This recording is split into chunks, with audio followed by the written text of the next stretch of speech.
Hello there, Lion family, Lion community. This is Principal Cazares coming to you with some Pride Talk, some information, community information regarding students coming back onto campus here November the 9th for our sixth graders. Our sixth graders that have selected face-to-face or combination instruction will be returning November the 9th. So we anticipate having them come in, all our staff and students that have selected face-to-face for sixth grade will return November the 9th. The following week, November 16th, we anticipate having our 7th and 8th grade students come onto campus that have selected face-to-face or combination. The combination students, what are those, Mr. Cazares? The combination students have selected to come either Monday, Tuesday, Wednesday, Thursday. And so if your last name begins with A all the way to L-E, to Leo, last name A through L-E, then you're coming Monday and Tuesday for combination. Those that have last name L-I all the way to Z will come Wednesday, Thursday. We've split it up, divided it up, so that way our classrooms aren't overflowing, or we don't have we don't exceed our maximum capacity in our classrooms, and our teachers can be able to deliver instruction to our students in the room and also in remote instruction. So some things to keep in mind, parents and staff. We do have arrival and dismissal times that we're going to try and stagger so that all the students aren't arriving at the same time. We will have staff out there taking temperatures on students that arrive by parent drop-off. We will take their temperatures, but we want students, sixth graders especially, to start arriving at about 7:35. They will be in class by 7:55, and their day will end at 3:55, so about 5 minutes earlier. 7:55 to 3:55, we want our sixth graders in class for breakfast first period, and they will be served lunch in the cafeteria. This will be the same thing, the same process, the same routine for our 7th and 8th graders. However, our 7th graders will come in, start coming in at 7:45, a little bit later. Parents, please drop them off around 7:45. And their day will start at 8 o'clock. So they will go from 8 to 4 o'clock. 8th graders, they will start coming in at about 7:55, a little bit later. And so they will be here at 8:05 is their first period. 8:05 begins their first period. And their day ends at 4:05. So we will be staggering the arrival and the dismissal times. If you noticed, the sixth graders will be released at 3:55, 7th graders at 4 o'clock, and 8th graders at 4:05. So 5 to 10 minute difference between 6th and 8th, and 6th and 7th, 7th and 8th. So we're staggering those release times. We're doing that also in the hallways. We're allowing students to get to their classes in a slow, controlled environment. Because we have spacing lined out in the hallways. So we're taking our time. We don't want students crowding. So we're very intentional with our student arrival, dismissal, and in the hallways. Well, as you know, parents, the first thing that we want to make sure is that all students report to campus are healthy and are not ill, and have done a self-screening. We are going to require all our students, as well as our staff, to self-screen. That means every morning before they come to work or before they come to school, they have to ask, have you been in close contact with or cared for someone with COVID in the last 14 days?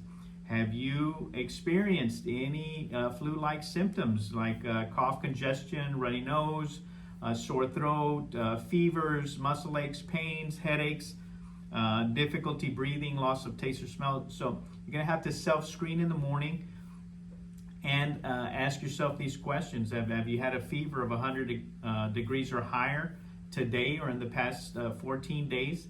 Have you tested positive for COVID-19? If so, when did that happen? When were those test results? If it's before 14 days, then we're not too concerned about that. But if you've tested positive within the 14 days, then you have to answer yes, and you have to stay at home in that self-screening. That self-screening will also be on Skyward.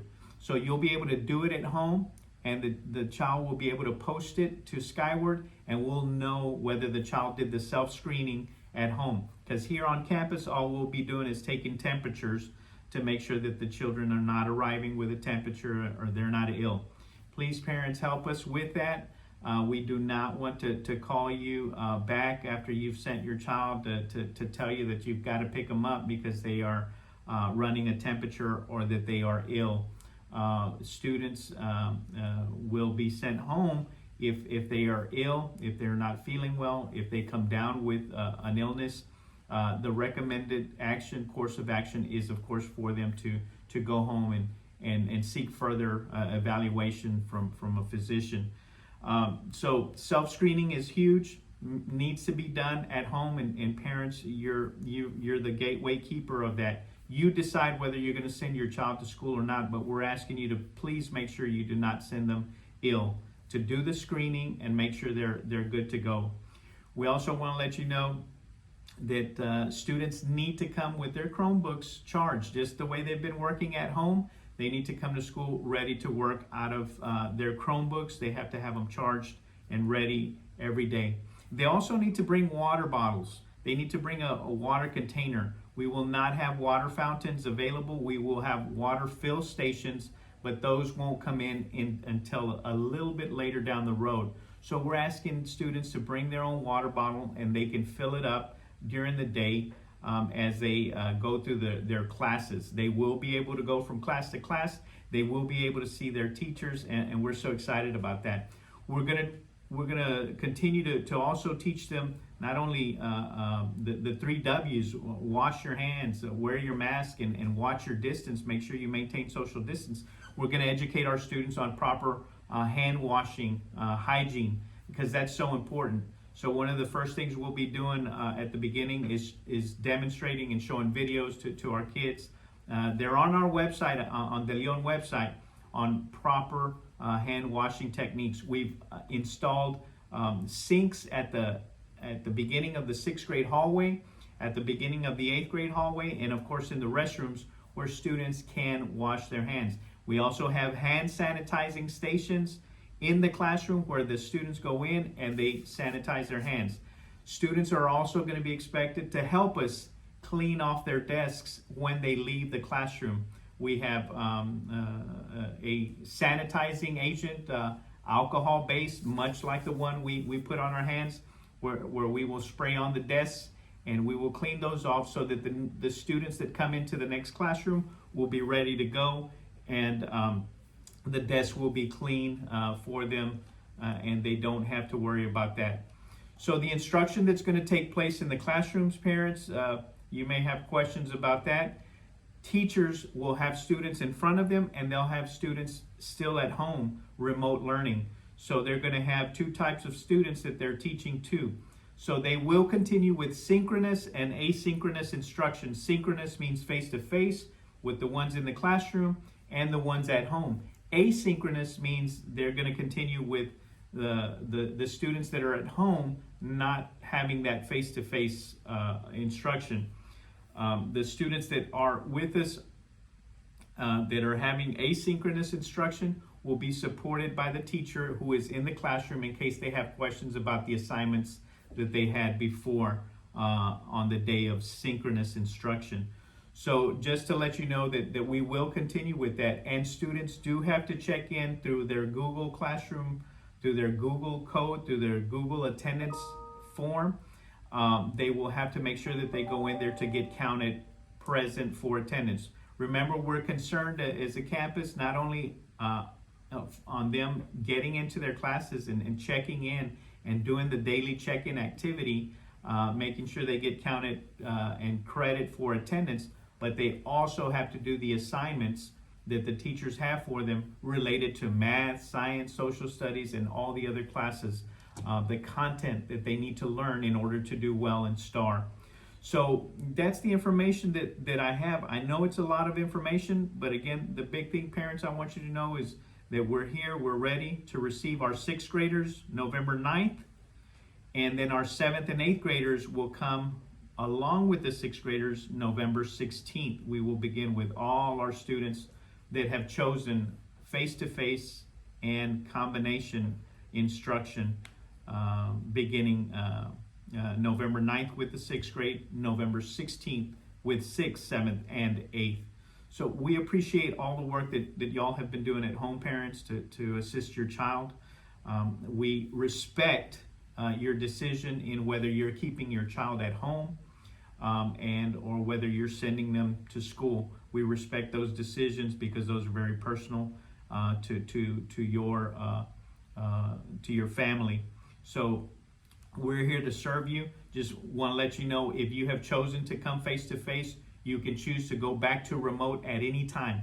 However, we cannot do the opposite. We can't go from remote or home instruction to campus face to face at any time. We have to wait until the end of the grading period to change that.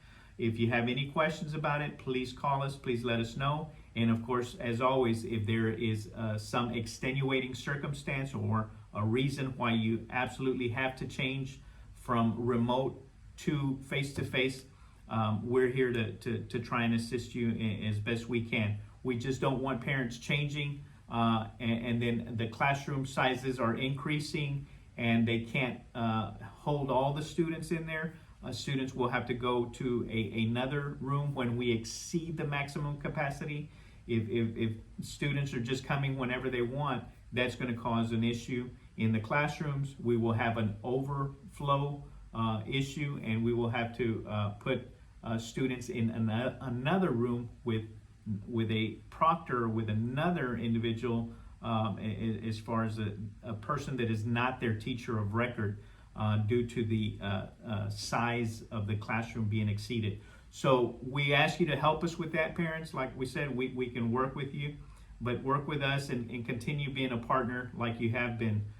We appreciate everything you've done. We're excited and we're ready and happy about seeing our students come back. So thank you for your time. And if you have any questions, as always, we're an email away. We're on the website. We'll be posting this information. Know that there will be after-school care. There is after-school care provided by the Boys and Girls Club, the Roney Center, right behind Alonso de Leon football field. The Boys and Girls Club have a program, and De Leon Middle School will also have an after-school program soon to come. However, students may also stay after school for tutorials, and there will be a bus transportation provided to get them home. They will have breakfast in the classroom. They will have lunch in the cafeteria. They will get to eat lunch in the cafeteria, separated and maintaining distance. And they will also get dinner at the end of the day. It may be frozen for some students so that when they get home, they can heat it up. For others that stay here on campus, that dinner will be heated up for them, and they may eat it here on campus. So thank you, parents, so much. If I have not answered all your questions by any means, just shoot me an email, samuel.cazares@mcallenisd.net. My email and our phone number is on our De Leon campus website. We thank you and we appreciate you, and we look forward to seeing all our Lions very soon.